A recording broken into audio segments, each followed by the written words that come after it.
New dev block. Alright, that's it. This is very important because Riot needs to fucking shake up the game really badly. Dev 2024 split free gameplay changes. A new deep dive into the changes. 1 hour ago. Is the site buggy? Is this supposed to look like that? Oh, okay, I got it. I had to refresh. The third rank split of 2024 is nearly upon us, but before you hop into your first rank game of the split, here's a rundown of some of the changes coming, okay? Champion emphasis, combat pacing, and snowballing. Okay, let's start with the biggest change you'll notice going into the split. The global item nerfs. Simply put, we're removing 5 to 50% stat efficiency from almost every legendary item in the game.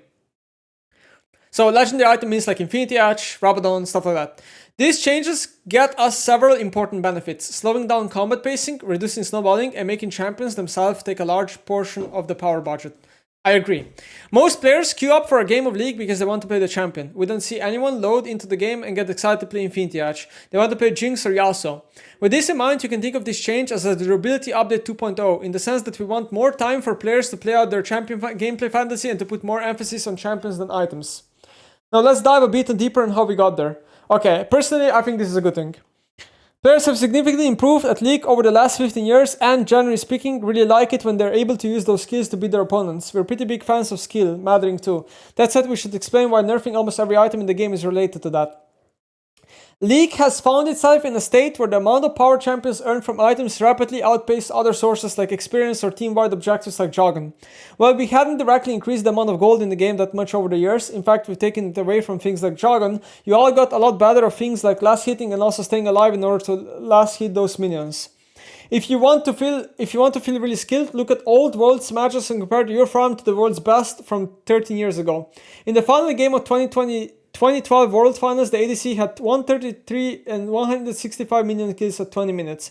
They were both on one complete legendary and weren't even remotely close to their second. Now that's below average for platinum players, let alone the world's best. Okay, that's probably like a picked example of how you say it, but it's fine. Why is this a problem? Well, accelerating gold in incomes makes combat faster because for most champions, items provide a lot more damage than they provide durability. One of the most interesting results from the durability update was that players reported significant improvements in matchmaking quality. Thumbs up, good. I agree. Which was extremely impressive because we didn't even touch the matchmaking. We just slowed down combat enough that actions were more readable and your full set of skills mattered more than your reflexes. So in interest of making combat more readable, lowering the amount of snowballing in the game, and overall making the game more fun to play, we hope we've taken 5 to 15% of stat efficiency off of almost every legendary item in the game. I think this is a good thing, seriously. The recurring goal for these changes was to slow down the pace of fights. Champions should move more slowly to reward proper positioning, have more downtime between actions so each one matters more, and only have access to significant burst damage if their champion is built around bursting their opponents. Okay, let's broadly break down the changes by class. For AP champions, we made burst mage optimization have less ability haste while keeping high AP and magic penetration. Meanwhile, other mages will still have ability haste options, whether they're mana or non-mana uses across squishy or beefier archetypes. We also generally lowered the amount of magic resist on non-tank items to make squishy champions have harder time surviving AP burst thresholds. Okay, I mean, that's not necessarily a good thing. I shouldn't be celebrating when I'm reading this. Because honestly, as much as this sounds exciting when you're a mage player, you have to kind of think like which champion is going to like win here. And it's obviously LeBlanc, and I hate that, right? I'm personally a big believer, I've already said this so many times, but I'm personally a big believer that champions, like I'm not a fan of one-shots, I'm more of a fan of champions having a lot of haste and killing you over multiple combos rather than one combo. I really am. So basically I'm more of a fan of Syndra being a very high haste builder than being a AP burst builder. You know what I mean? Like one-shotting you in one combo, QQR, instead of like Q, Q, W, E, Q, Q, Q, R or something like that, you know what I mean? Like a longer combo. Anyway, this doesn't sound too exciting. Like now that I think about it, this is questionable. For fighters, we push for large differences among skirmisher, diver, and juggernaut items. We targeted around 20% power budget into defense for skirmisher items and close to 50% for juggernauts, with most items failing in between those marks. To hit these goals, we raised the health on several diver and juggernaut items to make sure they stood out clearly beefier than other classes in the game. Okay. Skirmishers and casters also got Selja's Grudge back, while Black Cleaver was shifted to be more appealing to divers. We also changed tank items to have more resistances. which should make them more appealing for fighters who find themselves needing to frontline. Lastly, we nerfed sources of move speed on most other classes, meaning fighters are more likely to have the mobility edge in combat. Oh, thank you so much. Like, okay, this I'm happy about. On most other classes, like, yes, especially ADCs, please. I think it's absurd that in Season 14, ADCs are running around with 500 move speed. Like, I think it's so absurd. There's not as much to say about ADCs since they mostly have damage and more damage, but we generally lower the amount of level scaling in their items since they already multiply each other with gold better than other item systems. They're one of the only ranged classes with consistent access to move speed, but that's been lowered as well. Saved. Thank you. Good. Like, it's like Jhin right now literally runs faster than with champions with Ghost. Like, tank items. Tank items are the least changed class of items and have been pushed more towards the resistances. The first effect this will have is to let tanks feel like they can hold up to their lane opponent for longer as their items will perform their roles much better. The second effect is that this will make them more appealing to many melee classes who get health in several of their core items. Well, okay, like my opinion about tanks is that I think they're very bad class in higher levels of play. Like, they provide very boring gameplay. I think tanks sadly just aren't very skilled in my opinion. AD assassins are receiving item changes pretty similar to those of AP burst mages. AD and lethality values haven't changed much, but ability, haste and item active scaling was nerfed to make assassins rely more on their individual spells and finding that first correct target. Honestly, I think this is very boring for high elo, and I think this is probably good for low elo. Like, just thinking about it logically, I think a lot of times, because assassins are very countered in high elo, a lot of times, in order to make assassin very viable, they are usually pushed into like a bruiser type of build, which means like having haste and stuff like that. So you're not reliant on one-shotting people. When assassins go into this direction, which they're talking about here, to me, it kind of feels like maybe they'll get worse in high elo and maybe they'll be better in like lower elos. So yeah, if you're a high elo player, I don't know, this is worrying. Enchanters generally got their items simplified, stripping out mechanics that added power but weren't the primary job of the item. They lost the ability to give allies bonus move speed outside of Shuralias and generally lost AP, making them a bit worse offensively while having relatively less impact on their supportive aspects. Okay, they want supports to be less about damage, more about supporting. Kinda makes sense. They've already kind of been pushing supports into that direction on certain champions a little bit, and it kind of makes sense. I think they did that with Sona, they did that with Karma and stuff like that, and Lulu, I think. Overall, these changes are intended to reduce the amount of move speed and ability haste in the game, reduce burst access for non-burst classes, lower overall damage, and increase the amount of durability items give relative to their other stats. Yeah, I mean, honestly, this could also mean that maybe tank items become better. This also kind of means that champions that either do like percent damage or that have like strong base damages or that like don't rely on damage as much and just rely more on like either abilities or base stats or something like that, like those type of champions in my opinion are kind of benefiting here with everything that I've read. Champions that are like really gold reliant and really like need all these items to umps themselves up, I don't know, I can't talk anymore, are probably getting weaker here. So I think certain champions with these type of changes will just be literally indirectly buffed, and certain champions will just be indirectly nerfed. With less efficient items, a champion's individual strength should really shine in a way that haven't in a while. The game should also be less snowbally, as gold tends to snowball much more than experience does. Our hope is that going forward, combat is more skill expressive and that fights are more readable with slightly slower champions, fewer spellcasts, and more willingness to be tanker or at least become tanker. So like personally, everything that I've read, I really do think it's a good thing, depending on how it pans out. But like overall, I think it's a good thing, and I think this is like similar to the durability patch, and I was a big fan of the durability patch. The return of lethal tempo. Next up, we have a much requested change, the return of lethal tempo. So okay, before I continue, I think this is probably because of Korea and China player base.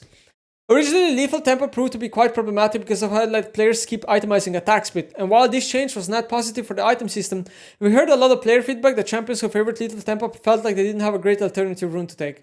So personally, like, I don't know which champions we're talking about here, because like I feel like their like fleet was a really good alternative rune to like most of these champions. Now I agree that now the fleet has been gutted, maybe they feel that way now.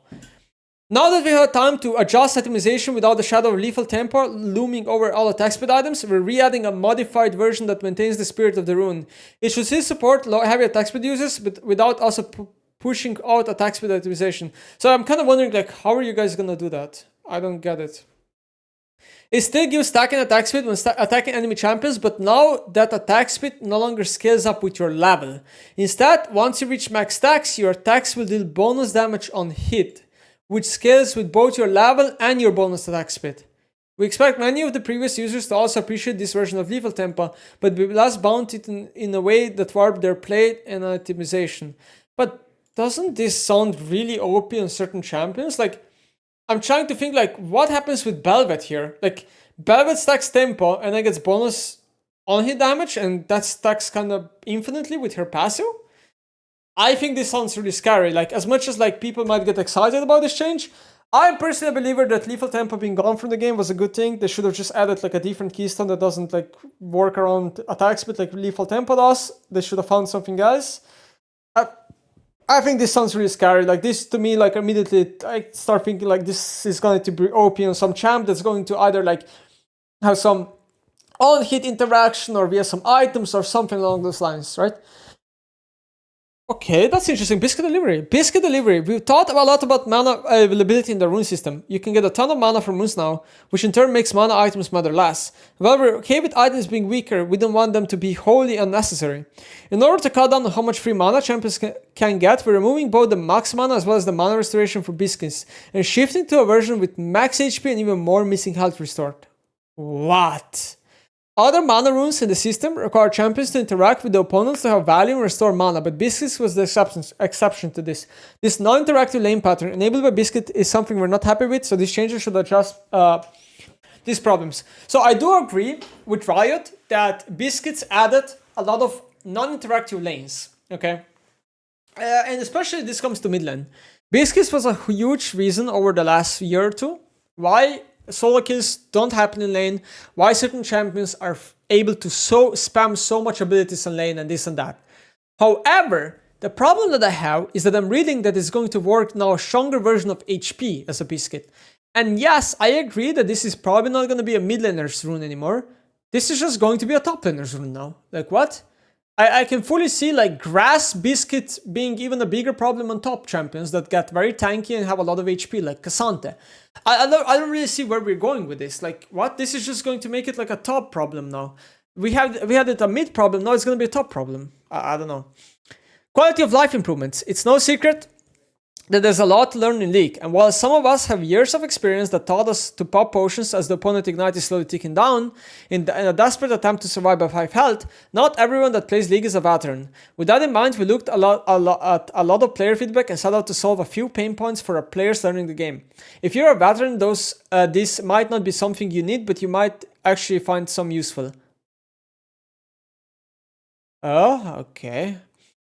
Item queuing. Learning item builds can be difficult for new players. Sure, now that some of us are item connoisseurs, we can browse the shop and even use secret phrases to find items. But when you're learning the game, the item shop is daunting. Start the item, basic, epic, legendary, not knowing what components to build into, it's a lot. Not to mention newer players buying components for different food items simply because they didn't know better. Sure, there's a lot of skill that goes into itemizing correctly, but we don't want players to fall behind simply because they're splitting their gold down different item paths. Enter item queuing. With this now we have a new addition to your HUD, which is your item build queue. When you're in the item shop, you will now have the ability to queue an item build that saves the item for you and displays into your HUD. This new HUD element will display the item currently in your build queue, your gold progression towards your queued item, and also the hotkey to open the shop. Gone are the days you have to remind your friend to press P to open their shop. So this is just like, hey Dota 2, can I copy your homework? Sure, let's not make it too obvious. They're just copying it from Dota. It's the same. Is it good? Of course it's good. Like, of course it's good. Like, we need ways to make players play this game more, right? Like, of course this is a good thing. What is this?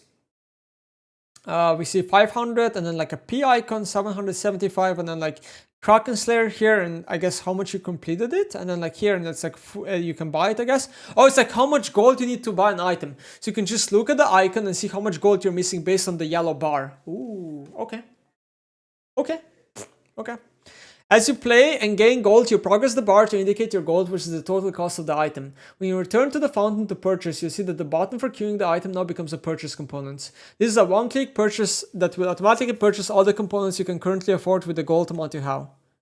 Prioritizing the most expensive component you can currently afford. Once that's made, you will see an update in the HUD to reflect the purchase made by the color change on your progress. When you have enough gold to complete the build, you will see the new state that lets you know, hey, you have enough to finish the build. Okay, that's cool. I'm not gonna read this anymore. We know it. Don't forget your items. Have you ever run out of the fountain at the start of the game only to get spam ping because you forgot to purchase items, only to realize that you're stuck in a bad spot because going back will ruin your timing? We have and realized that we should do something about that. Now if you exit the fountain at the start of the game without purchasing, you will get an alert notification and your gold counter will blink yellow to let you know that you forgot to purchase. You can then quickly turn around to get your items before rushing back out of lane, saving you precious time and embarrassment. Okay, really good. Really good. This is just really good. Even in Challenger, once in like 100 games, this will happen where someone will forget to buy an item. I mean, this is good. Honestly, this should have been added like years ago. Come on, guys. Objective announcements. We have made improvements to our epic objective announcements. Now, when an epic objective such as Dragon Baron spawn, you will see a banner announcement letting you know the objective is live. The goal here is to increase visibility on when epic objectives are live and reduce burden on timers and pings in chat. So my opinion on this is that it's fine as long as it's not in your face annoying. And you can disable it optionally. Potion Commotion and Biscuit Blast. Have you ever just finished recalling on half health only to look at your item bar and realize you have 150 gold worth of potions you forgot to use? Well, now when you are low health and out of combat, you will get a reminder to drink me. This reminder will let you know that it's a good time to consume one of these items. Again, this is only good if you can disable it and if it's optional and if it's not in your face. Not in my jungle. We all know early game players have a lot of things. We all know early game players have a lot of things they're focusing on and setting up, like that cannon minion crashing into your tower. This means that sometimes our attention is divided and we can miss crucial moments such as the early jungle invasion. To help our jungler friends, we have a new system generated ping that triggers when a combat in your jungler occurs. This has an audio and minimap VFX to let you know that your jungler is currently being invaded. So you can quickly pivot your plans and see if you can turn that invade into an early advantage. Wow. I mean, holy fuck, wow, did we really add that into the game? This is honestly kind of pathetic. Honestly. But I kind of get it at the same time. They really they're really trying to like support junglers, baby roll. Whatever. Low elo change, I guess. My bad. Have you ever made a mistake in League? No? Well, for those of us that have, like me, we're adding a new interactive mode so you can let your teammates know how the deep feeling or regret you experience as the enemy laner walks away with 10 health because you didn't think you needed to ignite them.